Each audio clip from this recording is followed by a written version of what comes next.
Gareth Williams. Gareth Williams, a Welsh mathematician, joined England's Secret Intelligence Service, MI6, after dropping out of his graduate studies. Known for his intense dedication to his job and his very private nature off the clock, Williams worked primarily on tracking and researching cash flows from Russia to Europe. When he failed to show up for work for 7 days, his concerned colleagues contacted the police, as he was known for his punctuality and never missed work without notice. On August 23, 2010, police conducted a welfare check at his flat in Pimlico, London, which was used as an SIS safe house. By the time they arrived, Williams had been dead for 7 days. His body was discovered inside a red North Face duffel bag, stripped of his clothes and padlocked from the outside. The key to the lock was found inside the duffel bag under Gareth Williams' body. The heater in the flat had been turned up, and the warm air accelerated the decomposition of his body, which made it more difficult to test for toxins or swab for DNA. The coroner concluded that Williams had likely died from asphyxiation, due to a lack of oxygen or an excess of carbon dioxide from exhaling in the bag without a way to inhale fresh air. The coroner speculated that the absence of bruising and the specific manner of his death suggested that he may have been alive when placed in the bag. Notably, there was no DNA found on the handles of the duffel bag or on the edges of the bathtub, which raised more questions about how the bag was secured and who was involved in the incident. No fingerprints or even smudges could be detected. This further indicated a clean-up after the fact.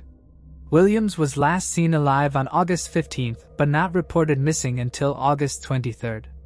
There was a 5-hour window of unaccounted for time between when Williams' sister notified the GCHQ of Williams not answering any calls and when police were actually notified, which some believe might be indicative of a cover-up.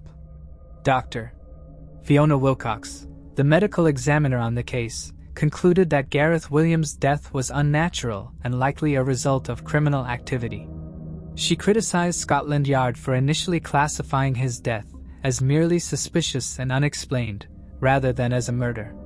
Her findings were partly based on the fact that she hired 2 forensic investigators to recreate the scene, and despite 400 attempts, they could not replicate getting into the duffel bag and then locking it from the outside. Additionally, Wilcox pointed to the chaos surrounding the investigation, noting that the interagency response led to missing items and potential scene contamination. Before the police could properly catalog the scene, locks and door handles were removed from the house, and it was suspected that other unknown items may have been taken as well. This mismanagement and lack of proper evidence preservation raised doubts about the integrity of the investigation from the outset. Unfortunately, their strongest lead was DNA present on Williams' hand. For many months the DNA was investigated as the lab had coded it as being unidentifiable, but later it would be found that this supposed key piece of evidence was simply contamination from the crime scene investigation team that first responded to the body. As that was the only DNA sample found, the realization would be a blow to the investigation as no other leads existed.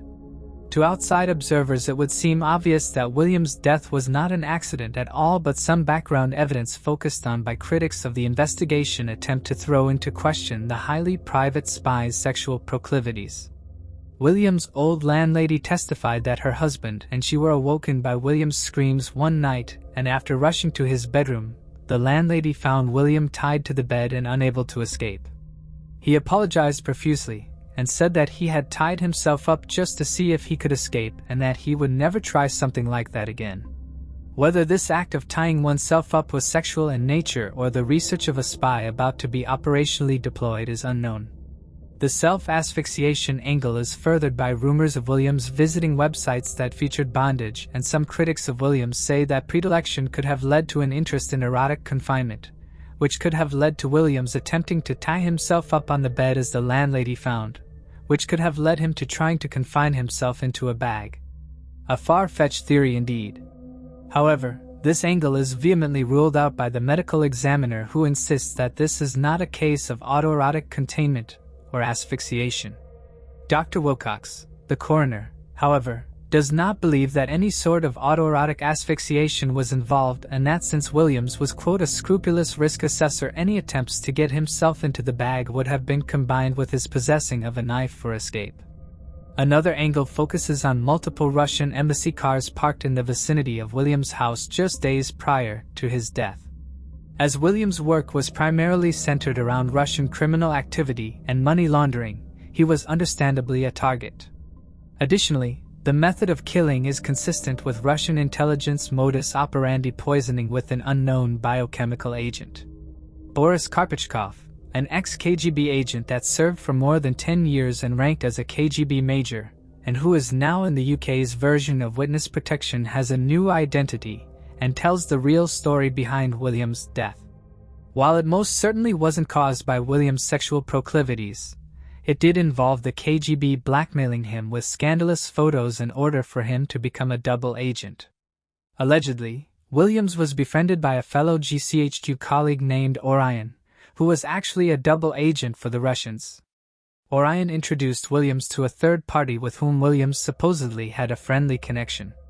This Lucas wined and dined Williams, but later spiked his drink and took him to a separate location where he was filmed next to a man and woman who were supposedly in a scandalous position, the specifics which are unknown. Once Williams had come around, the compromising footage was then used as blackmail for Williams to also become a double agent, but this attempt was unsuccessful and the two parted ways. But before leaving, Williams made it clear that any more attempts to blackmail him would result in Orion being reported to MI6 as a Russian double agent. On August 16th, Lucas came back to the flat and somehow drugged Williams in order to kill him. This would prevent any further threats to the valuable Russian mole in GCHQ, who to this day is only known as Orion. Outrageous and fear-inducing assassinations used to deter other detractors to the Russian cause are a common way to die for anyone associated with the Russian KGB. Alexander Litvinenko, a Russian agent who received political asylum in the UK, was killed in London just 4 years earlier using a rare radioactive isotope. Inspector Sutton postulates that, quote, if the motive for Gareth's death was around his job, then poison becomes much more likely. The former KGB agent Karpachkov speculates that having Williams' body displayed in such a scandalous way was meant to send a message to future people refusing to become double agents. Despite the overwhelming evidence pointing to foul play, and likely due to pressure to close the case, London police concluded in November 2012 that Gareth Williams had likely gotten into the duffel bag by himself and simply couldn't get out. This theory, which was met with skepticism by many, suggested that Williams somehow climbed into the bag and locked himself in, but then was unable to escape, leading to his tragic death. Critics of this conclusion argued that it did not align with the forensic evidence or the circumstances of the case, and many felt that the investigation had been mishandled, leaving critical questions unanswered. Before I continue, I want to remind you that only a small percentage of people who watch my videos are actually subscribed. So if you enjoy my content, consider subscribing. It's free and you can always change your mind later. Now let's move on with the video. Moving on to the next case. Gary Mathias. In 1978, 5 friends who shared a passion for basketball embarked on a trip to a nearby town to watch a game featuring one of their favorite teams. What was meant to be a joyful outing quickly turned into a nightmare when, for reasons still unknown, they ended up on a remote, steep mountain road where their car became stuck. The group abandoned the vehicle, and in the months that followed, 4 of the men were found dead in various locations throughout the area. Decades later, the enigma of what happened to the Yuba County 5 continues to baffle authorities and captivate online sleuths. Gary Mathias began showing signs of mental illness while still in high school and was even hospitalized around the age of 16. After leaving school, he joined the U.S. Army but struggled with drug abuse throughout his time in service. Eventually, he was diagnosed with paranoid schizophrenia and received a psychiatric discharge from the military. Upon returning to his home state of California, however, Gary's condition did not improve.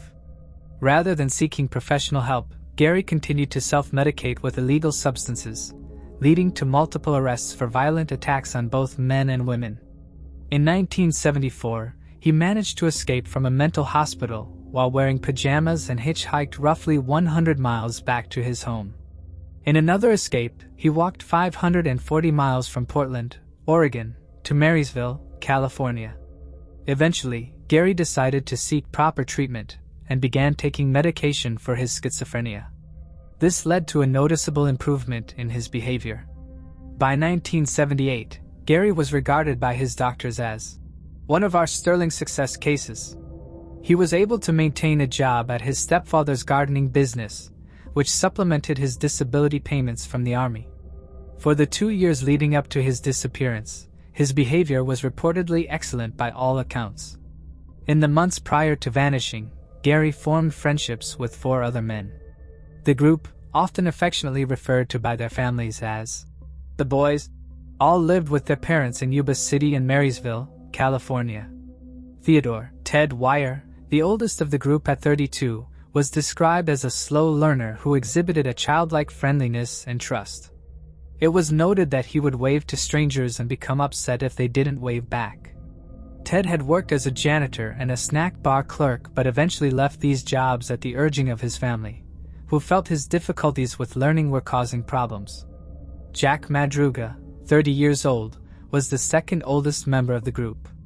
A high school graduate and an Army veteran, he too was informally labeled as a slow learner.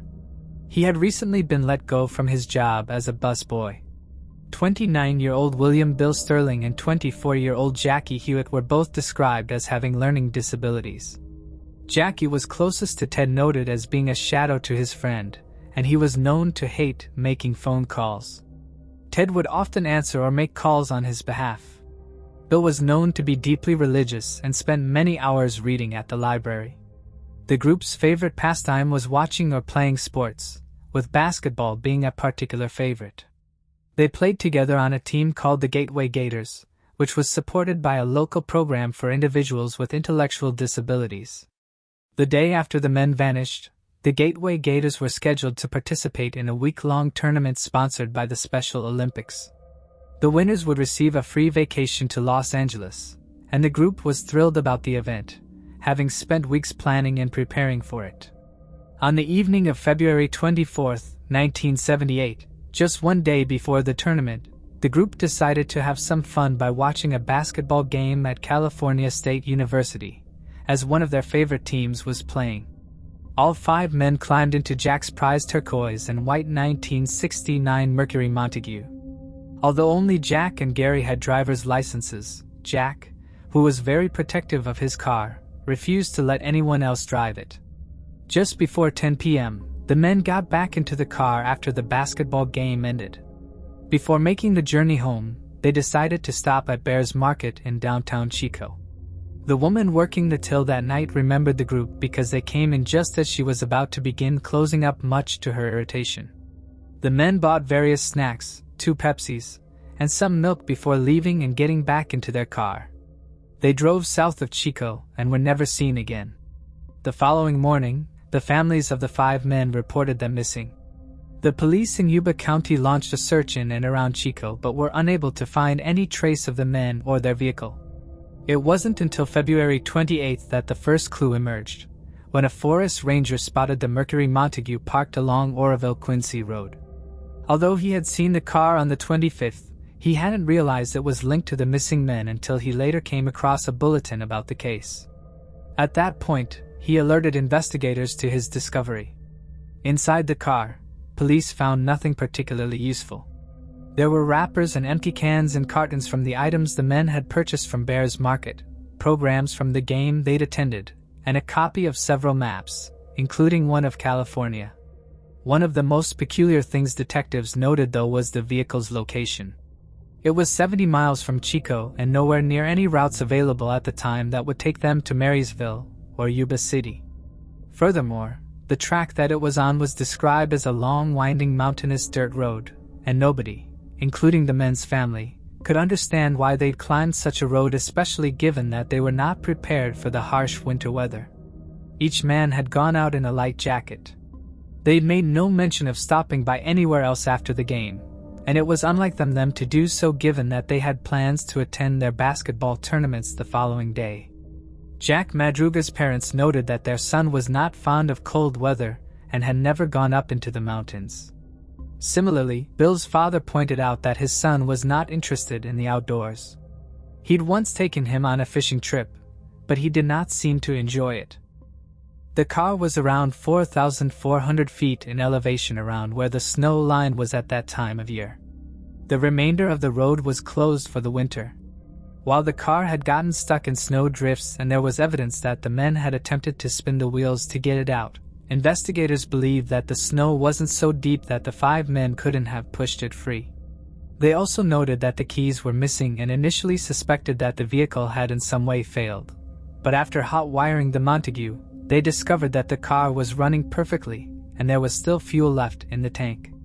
This led to a lot of confusion about why the men had abandoned their vehicle. By all accounts, there was no reason they couldn't have freed the car and returned to the road. A further look at the vehicle once it had been towed back to the station revealed that the undercarriage had no dents, gouges, or mud scrapes despite having been driven a considerable distance up a bumpy mountainous dirt road. It is described as a low heavy car, which would have been even weightier with 5 adult men inside.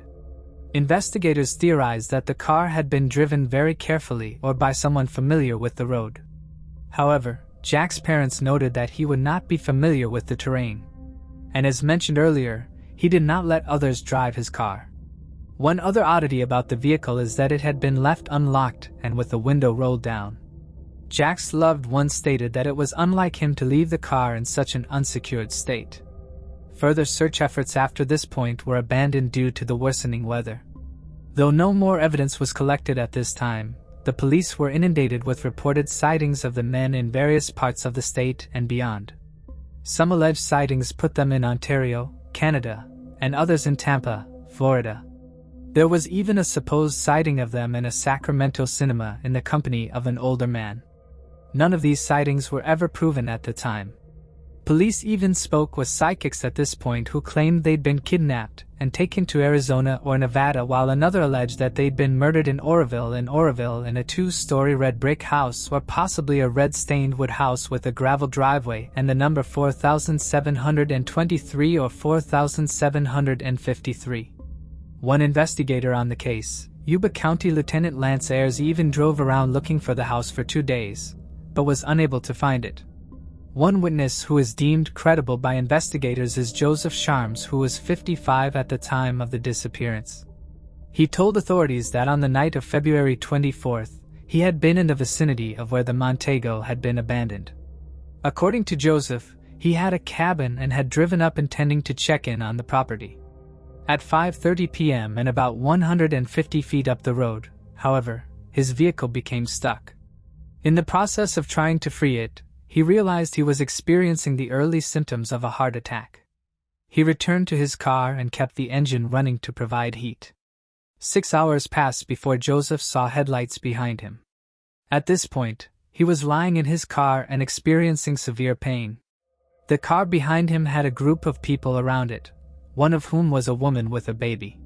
He recalled shouting to them for help, but they ignored him, turning their headlights off and going quiet. Joseph later saw 2 more lights behind him, this time flashlights, and called out again. But once more, he was ignored and the lights were turned off, giving way to darkness. A short time later, Joseph recalled that a pickup truck parked behind him for a brief time before continuing down the road. However, he told investigators that he couldn't be completely sure of this sighting because at that time he was delirious from the pain he was suffering. By morning, his car had run out of fuel and his symptoms had dulled down somewhat. He decided then to walk 8 miles down the road to a lodge where he was driven back home. He passed by the Montego left behind by the Yuba County 5. He remembered hearing voices coming from this direction during the night. It has been confirmed that Joseph suffered a mild heart attack on the night of 24th. If Joseph was correct when he said he heard voices and saw flashlights in the direction of the Montego, it is possible these voices and flashlights belonged to the missing men. However, Ted's mother noted that ignoring someone who was asking for help was not something her son would likely do. He and Bill once helped someone they knew get to hospital after overdosing on Valium. Ted wasn't afraid to aid someone in need. One other witness who had been deemed credible by investigators is a woman who worked at a store in Brownsville, a small town 30 miles from where the Montego was later found. On March 3rd, a week after the 5 men went missing, the witness saw flyers pertaining to the case. She recognized the photographs of the men included and told detectives that 4 of the 5 had stopped at the store the day after they went missing. Notably, they'd been inside a red pickup truck. A secondary witness, the store owner, corroborated this account. The witness identified Bill and owner, meanwhile, said that Jackie was actually one of the men who entered the store alongside Ted. The pair purchased burritos, chocolate milk, and soft drinks. While those who knew the men considered that their purchases lined up with the kind of products they were known to buy, Ted's brother told the LA Times that it was completely out of character for him to be driving around Brownsville in an unidentified vehicle, especially when they were due at a basketball game that all been very much looking forward to. Months after the disappearances on June 4th, a break in the bizarre case finally came. A group of passing motorcyclists decided to stop at a campsite about 19 miles from where the Montego had been located. At the campsite, there was a trailer maintained by the U.S. Forest Service. The front window had been broken, and when the group opened the door, they were met with a foul stench which emanated from inside. The smell turned out to be that of a decaying corpse. It was the body of Ted Reiser.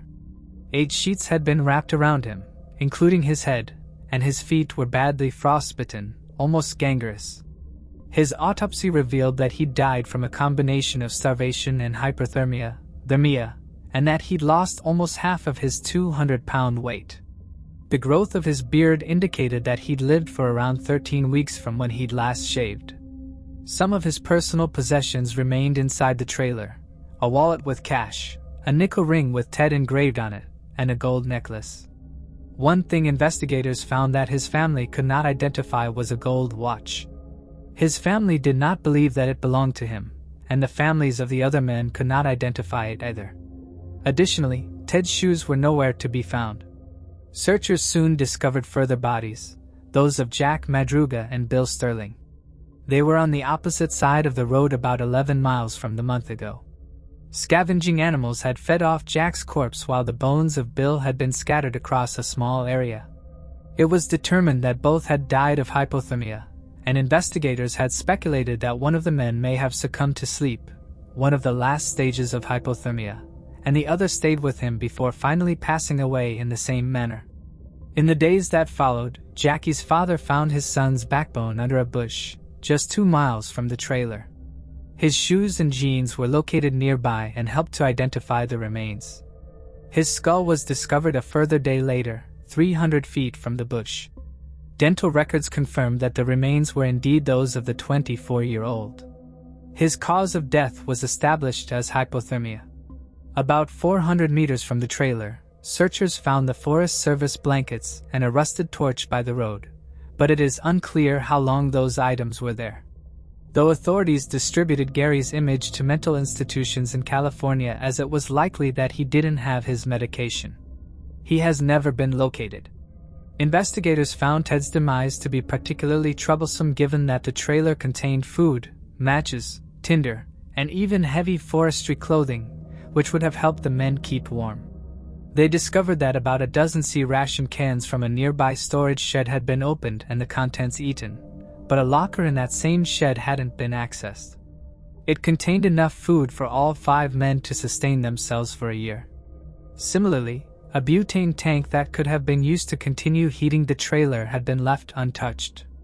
It seems though that Ted's actions aren't that bizarre given his known behaviors. His family stated that he lacked common sense due to his disability, noting that he often asked why he should stop at a stop sign and once spent over $100 on pencils that he had no use for. One night when the family's house caught fire, he even had to be dragged out of bed after telling his family to leave him alone because he needed to rest for work the following day. Authorities also concluded that it was likely Ted hadn't been alone in the trailer, speculating that both Gary and Jackie had been in there with him at some point. Gary's trainers had been left behind, causing some speculation that he'd taken Ted's shoes because his own no longer fits due to his feet swelling from frostbite. Furthermore, the C-rations had been opened with a P38 can opener, and only Gary or Jack Madruga would have been familiar with this device given that they both served time in the military. It has also been noted that the sheets over Ted's body had likely been wrapped around him by somebody else, as his feet would have caused far too much pain for him to maneuver the fabric around himself. To this day, investigators still can't fully explain what happened to the Yuba County Five. It is still unclear as to how the men ended up on the dirt road, although there is speculation that they became lost.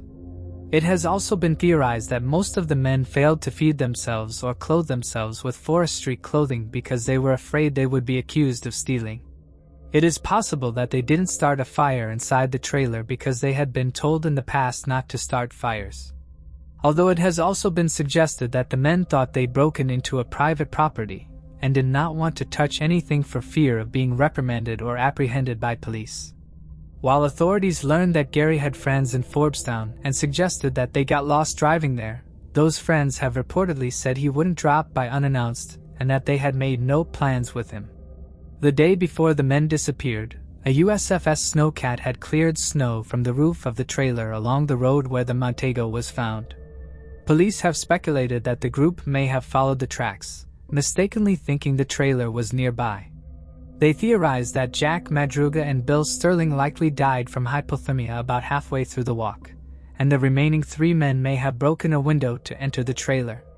While the Charlie Project mentions that the families of the other men have suggested Gary might have been involved in the events leading to their deaths, investigators do not believe he played a role, nor do they believe he is still alive. Online theorists have suggested that Gary may have left the trailer to seek help but became lost, possibly in a dense forested area. His body may not have been found because he is located further away from the others, hidden by shrubs and foliage. The mystery of the Yuba County Five remains unsolved, and Gary Mathias is still missing. He is described as a white male with brown hair and hazel eyes, wearing glasses and having a small birthmark on the right side of his chin. At the time of his disappearance, he was 5 foot 10 inches tall and weighed 170 pounds. Gary was 25 years old when he went missing, and if he is still alive today, he would be 70 years old. If you have any information about his disappearance, you can contact the Yuba County Sheriff's Department at 530-7497. Moving on to the next case. Lynn Reiser. On May 24, 2001, Army Sergeant Roger Reiser and his 4-year-old son, Tristan, returned home to a chilling scene. His 29-year-old wife, Army Captain Lynn Reiser, who was 6 months pregnant at the time, had been brutally murdered in their El Paso, Texas home. Lynn's throat had been slashed in a horrific crime, but what immediately stood out to the police was the lack of signs of a random break-in. Nothing had been stolen, which indicated that the motive behind her murder may have been something more personal. Lynn Reister's purse, car keys, and checkbook were all left untouched, which strongly suggested that the killer had a personal motive and specifically targeted Lynn. The brutality of her murder raised questions. Who could have killed a pregnant woman? Did Lynn have any prior conflicts that might have led to such a violent end? To uncover the truth, the police began to dig into Lynn's personal life, looking for any clues that could explain why someone would want to harm her. Lynn and Roger's connection quickly grew, and their shared experiences in the military forged a strong bond. They eventually married, and after returning to the United States, they settled in El Paso, Texas. Lynn was thriving in her role as a U.S. Army captain and was also 6 months pregnant at the time of her tragic murder. Despite the joy of expecting a child, Lynn's life was abruptly taken. This left many questioning who could have had a reason to harm her. Despite the challenges of being separated by their military duties, Lynn and Roger found ways to maintain a strong connection. They made sure to prioritize their family when they could, and their love for their son Tristan was always at the forefront of their lives. However, the pressure of balancing their personal and professional lives, along with the stress of military service, made their situation more complicated as time went on. In March 2000, when their son Tristan was only 3 years old, Lynn was deployed to Saudi Arabia to oversee the Army's air defense, which added strain to their family life. For months after Lynn's return from her deployment, Roger made a surprising request. He asked her to let his younger brother, 25-year-old Rodney Reiser, move in with them. Rodney, who had a history of nonviolent offenses, was nearing the end of his probation in Florida. Roger wanted him close by to help him get back on his feet and find a job. During this period, Lynn discovered she was pregnant with their second child. With one young son and another on the way, she wanted a calmer lifestyle and requested a transfer to Minnesota to pursue a career as a teacher. Tragically, Lynn's life was abruptly cut short before she could begin this new chapter. The investigation into her death took a chilling turn when the autopsy results came in, revealing horrifying details about the brutality of the crime. Lynn had fought back fearlessly. Her hands bore witness to a desperate struggle with 6 defensive wounds. Her head had been struck 6 times and 6 stab wounds to her neck had nearly severed it. But there was one interesting detail. Police found a palm print on Lynn's arm. This potential clue was the only lead that could help police unmask the killer. As investigators began their search for suspects, their first focus naturally fell on Roger. They carefully scrutinized his alibi for the day of the murder. Roger maintained that he had left for work at 4:30 a.m., taking their son with him since Lynn had a doctor's appointment. He stated that he had been trying to contact her throughout the day but was unable to reach her. Additionally, Roger mentioned that his truck had broken down that morning, prompting him to call his brother, Rodney, who was living with his girlfriend, to help with the repairs. Investigators weren't ready to rule Roger out completely, but there was no question his alibi seemed strong. This made them consider if someone else at the house might be involved, particularly Rodney, who had been at the Reiser home the very morning when Lynn was murdered. Investigators learned that at the time of the murder, Rodney was living with his girlfriend as things hadn't gone well when he was living with Lynn and Roger. Tensions had flared between Rodney and Lynn ever since he moved in. She was unhappy with Rodney's behavior and laziness and felt that he put no effort at all in finding a job. Rodney's behavior had raised suspicions, especially after he had used vulgar language toward Lynn. When Roger asked him to leave, Rodney moved out and went to live with his girlfriend. Given the circumstances, investigators decided to question Rodney about his actions and any possible motives. Rodney was cooperative with the police, providing answers to all their questions. During the questioning, he directed investigators to another possible suspect, 19-year-old April Lamphere, a woman who reportedly had a jealous crush on Lynn's husband, Roger. This unexpected hint about a secret admirer complicated the case further. Was April's fondness for Roger merely a harmless crush? Or could she be the cunning psychopath who had eliminated Lynn to have Roger all to herself? Based on Rodney's insinuation, investigators suspected that April was a lovesick stalker who was obsessed with Roger. But then the most shocking truth ripped through the case. April wasn't just infatuated with Roger, she was in fact Roger's mistress. When police interviewed April regarding Lynn's murder, April was shocked and denied any involvement. She stated that Roger had been hostile toward Lynn multiple times during their marriage and had even discussed the possibility of harming Lynn. She claimed Roger had talked about tampering with Lynn's car but was concerned about their son's safety. When questioned again, Roger strongly denied the affair and any involvement in Lynn's murder. But April gave police a key piece of information. She mentioned that Roger had confided in her about finding someone else to kill Lynn. She directed police to a man named Patrick Mueller or Mo, who was a close acquaintance of Roger. Mo was a tough guy with a military background, and when police sat down to interview him, Mo's ugly details came spilling out. Mo revealed that Roger had offered him $10,000 to kill Lynn, with even more money coming from her life insurance policy. Apparently, Roger had been asking Mo to do this for months.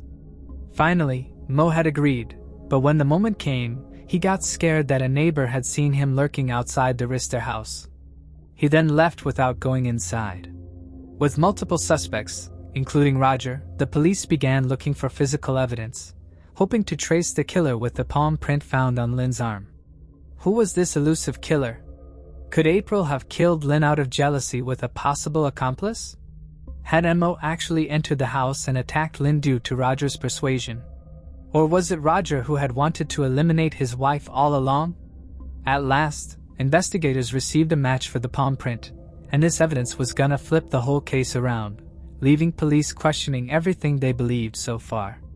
The palm print found on Lynn's arm belonged neither to April nor Mo but to a shocking source.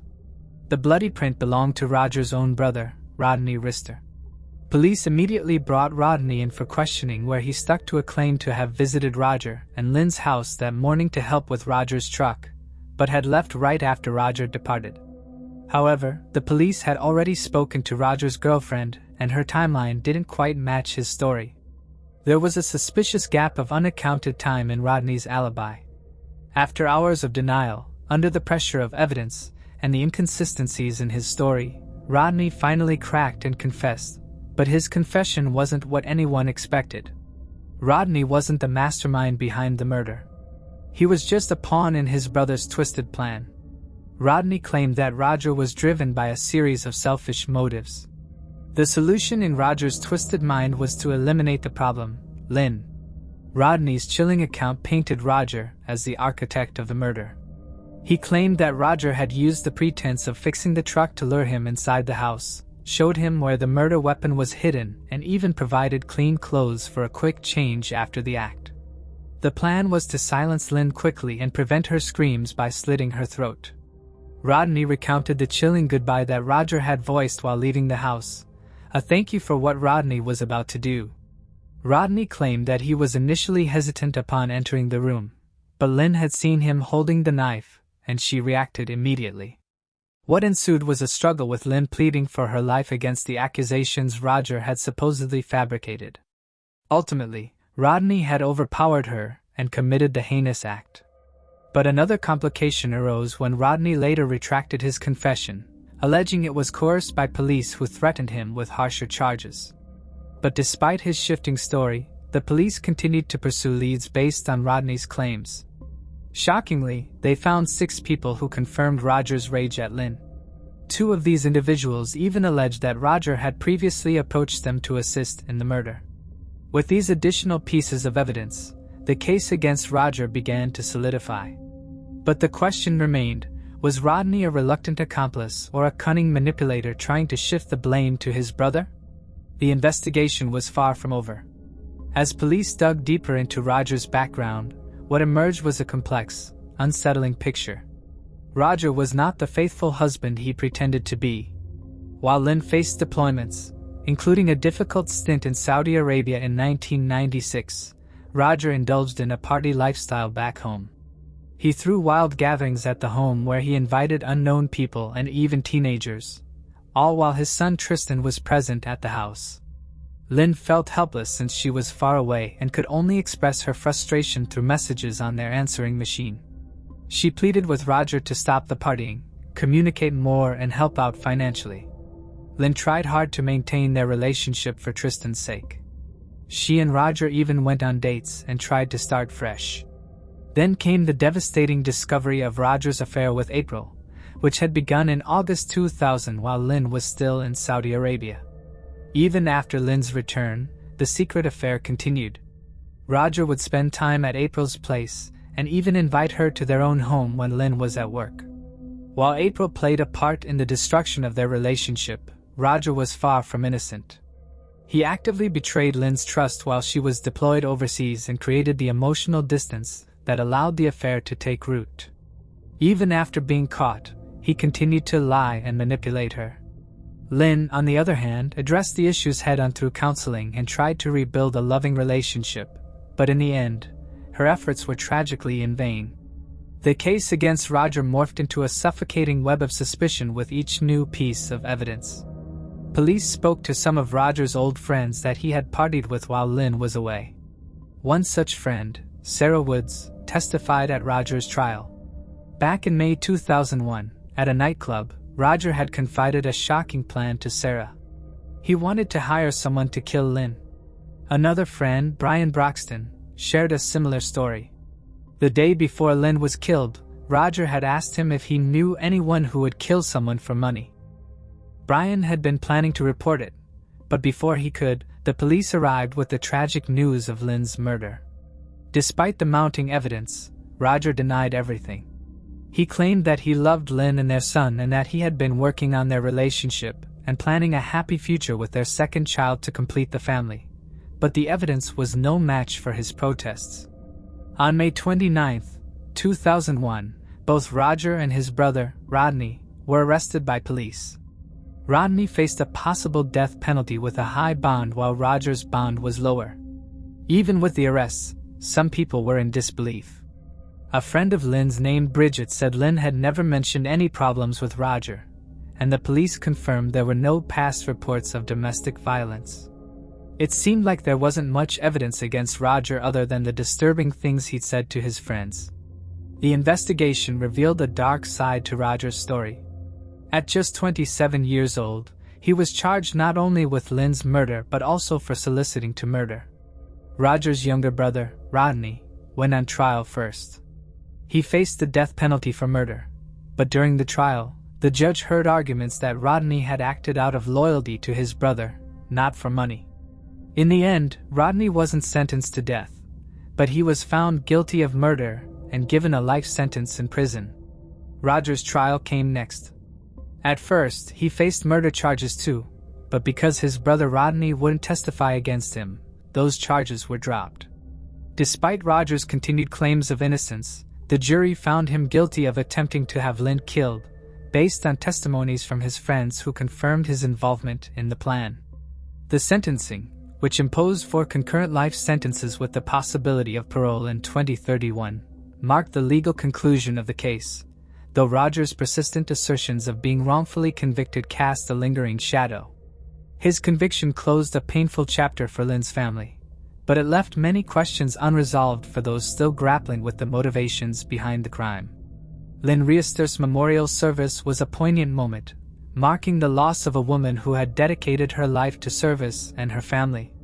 The image of her being laid to rest in her army uniform with the baby blanket beside her is a heartbreaking symbol of the future that was stolen from her. Her son, Tristan, had to carry on without the mother who loved him so deeply.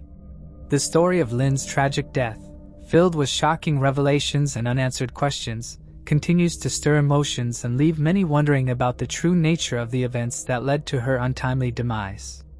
The revelation that Lynn's husband might have been the mastermind behind her murder is deeply unsettling, especially with the suggestion that he could have manipulated his own brother to commit the crime. It leaves many wondering about the true nature of their relationship and the possible motives behind such a horrific act. Do you believe the investigation uncovered all the necessary details, or could there be other layers to this case yet to be explored? Let us know your thoughts below.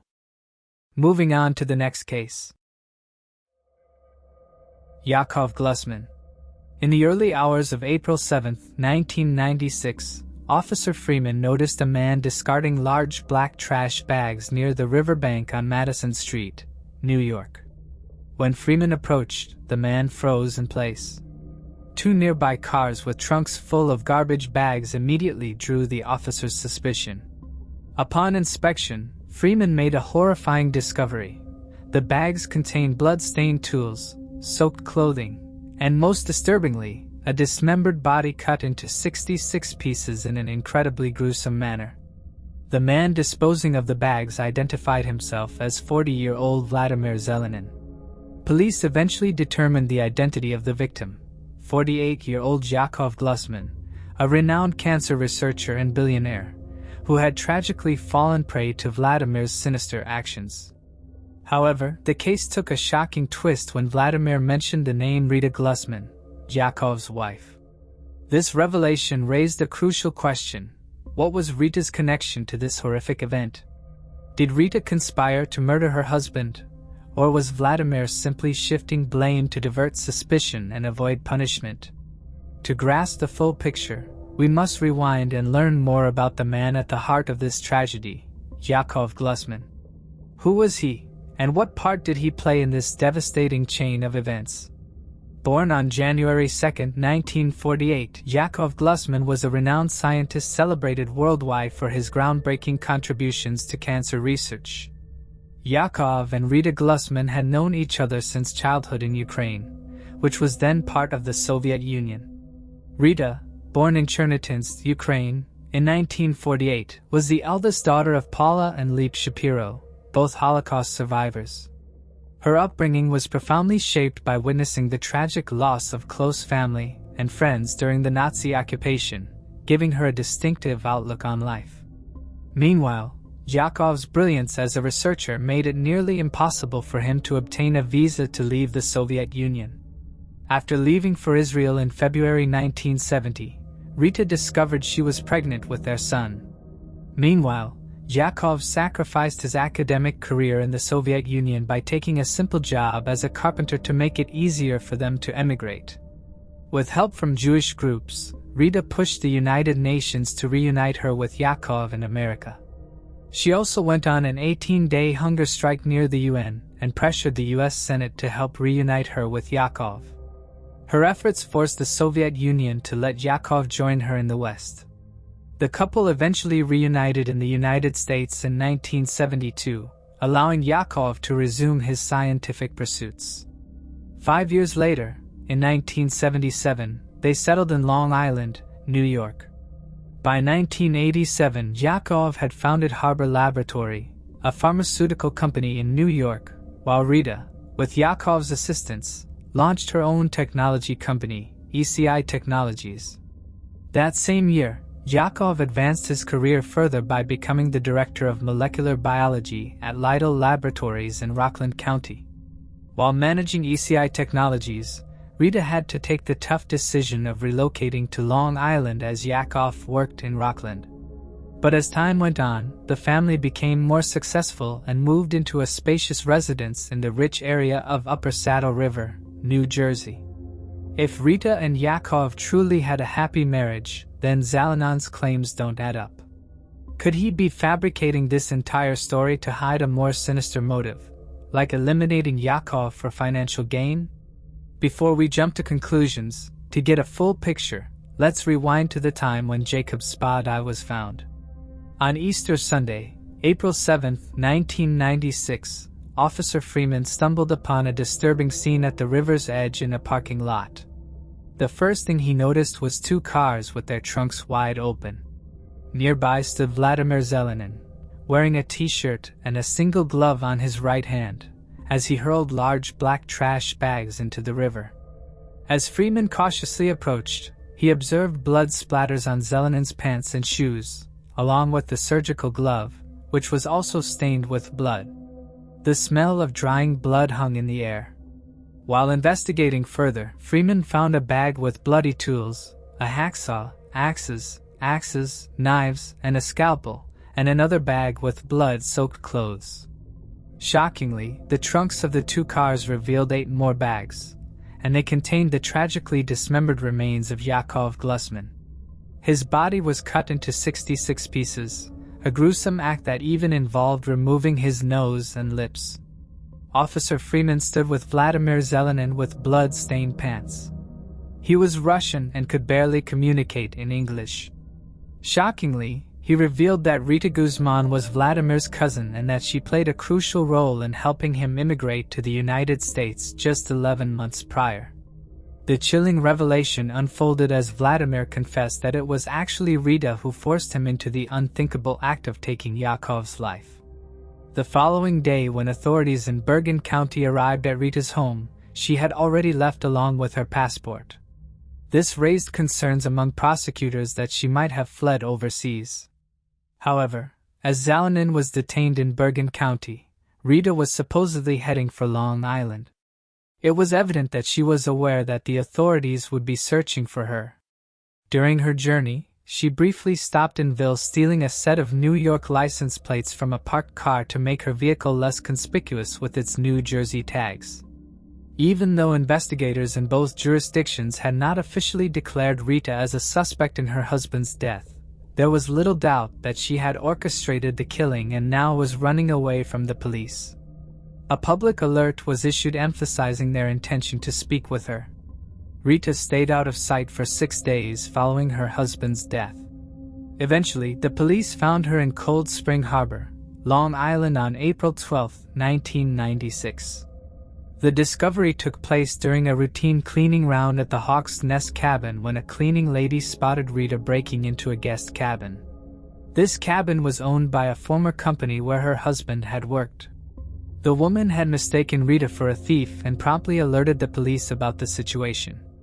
Upon being confronted, Rita tried to escape by scrambling out of a back window onto the laboratory grounds, But after a while, local police managed to find her and placed her under arrest. Notably, her car had a stolen license plate, and inside the vehicle, authorities found various travel brochures including some from Switzerland and Australia. Additionally, Rita was carrying a passport and flight information for trips to Switzerland. The police were shocked to see Rita Glusman after her arrest. She was not the woman who walked in luxurious clothes anymore. She had changed her look entirely, which led to the police getting more suspicious. But there was one problem which didn't let the police charge her for the murder of her husband. But the investigation took a turn when cracks began to appear in the seemingly perfect facade of their marriage. During their move from Long Island to New Jersey, hidden tensions emerged between the couple. Despite being a mutual decision, it became apparent that relocating to New Jersey caused financial stress for Rita, especially for her company ECI Technology. But there was one inconsistency. Rita had claimed that the move left them poverty-stricken, but she was seen wearing mean coats, driving a BMW, and living a pretty luxurious life. In contrast, Yakov Glusman used to drive a 1983 Nissan and dressed in normal jeans.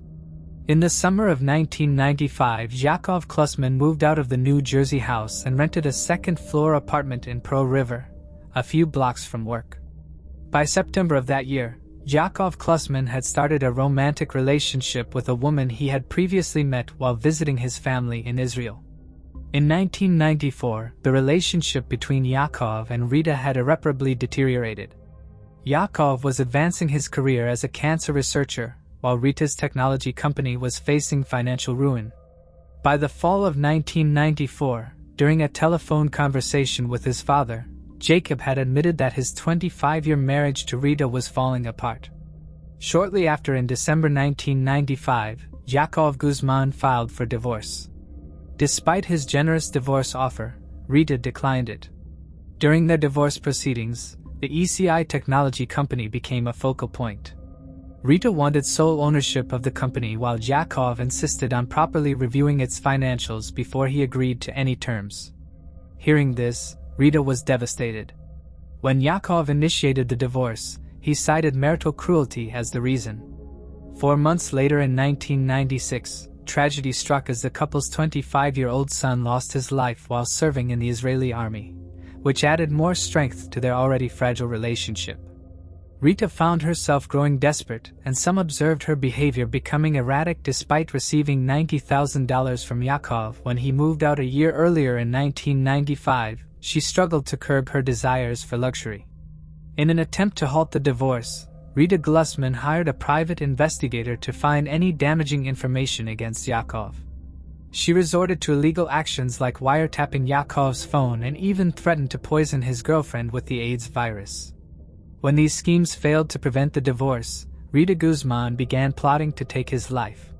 She faced another setback when she got caught stealing small items from a pharmacy in New Jersey, which led to her arrest on shoplifting charges. Her business continued to decline, and the divorce proceedings became more bitter as both sides exchanged accusations. Rita had already made a firm decision and was ready to involve her cousin, Zalanin. Her plan, though simple, was incredibly brutal. In the months leading up to Easter, Rita obtained a key to her ex-husband's apartment. She convinced him to give it to her during one of their arguments and had it duplicated. Knowing her ex-husband's routine, she was aware that he often spent Saturday evenings at the lab and usually returned home around 11:30 p.m. Being aware that Rita ensured they had all the tools they would need, a hacksaw, a scalpel, a knife, along with numerous cleaning products. On the night of April 6, 1996, just hours before Yakov was supposed to return home, Rita and Zalanin drove from Bergen County and a late Model 4 Taurus registered to her company. They parked in a dimly lit area not very far from Yakov's apartment and silently waited in the living room. At 11:30 p.m., Yakov pulled his Nissan Maxima into his parking spot and entered his apartment. That's when Zalanin delivered the initial blow with an axe.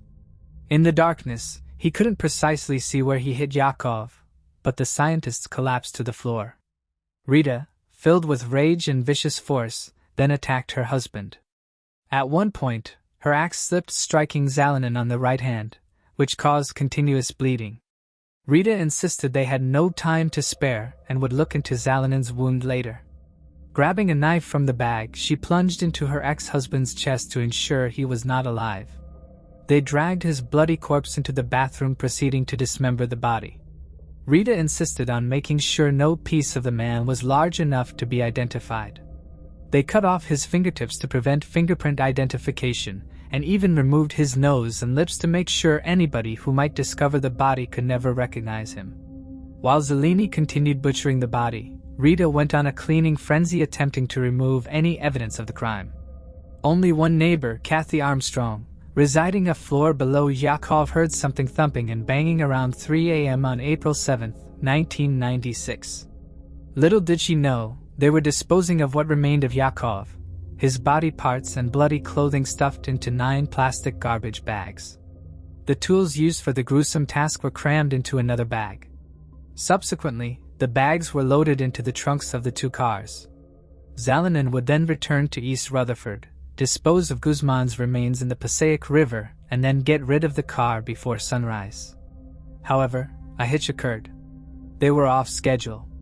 While loading one of the cars, Lynn accidentally triggered its theft alarm. It was just a brief while in the night, and if anyone in the apartment complex heard the alarm, they didn't bother to investigate. Despite this, Rita panicked, jumped into the tours and instructed Selena to speed away. They circled the neighborhood for some time before cautiously returning to the apartment complex, making sure the coast was clear and resuming their somber task. Moreover, dismembering Yakov and cleaning his apartment took longer than Rita had anticipated. The schedule was further disrupted by the need to address the wound on Zalanin's hand, a consequence of Rita's violent actions against her husband. While traveling south, Zalanin and Rita made a stop at CVS Pharmacy in the town of Fairlawn. Rita purchased $32 worth of bandage, and this was recorded by a surveillance camera. After investigators examined the crime scene at Yakov Glusman's Pearl River apartment, it became clear that what initially appeared as a straightforward murder case was anything but that. While the investigators discovered some weird traces of forensic evidence, they had not yet undergone testing. The uncertainty remained even after testing, as there was no guarantee that the evidence would straight out point to Rita as the culprit. Even if they managed to find a stray fingerprint belonging to Rita, the police were aware that a skilled defense attorney could dismiss it, connecting it to one of the couple's periodic arguments.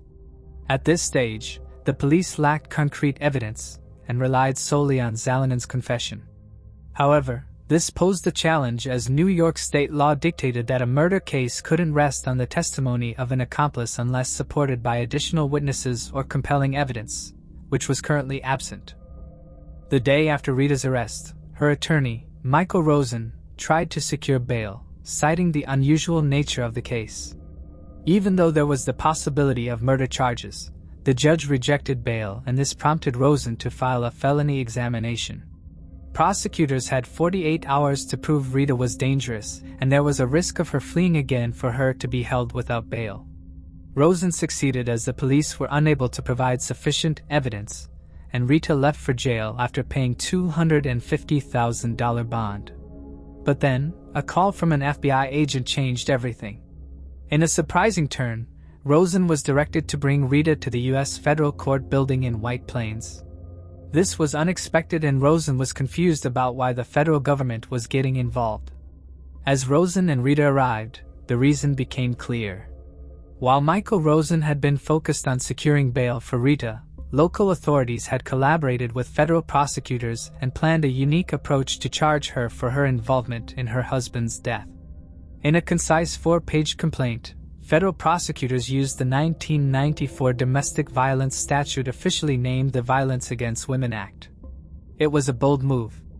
This law allowed federal intervention when someone crosses state lines to commit domestic violence, a tactic never against a woman until now.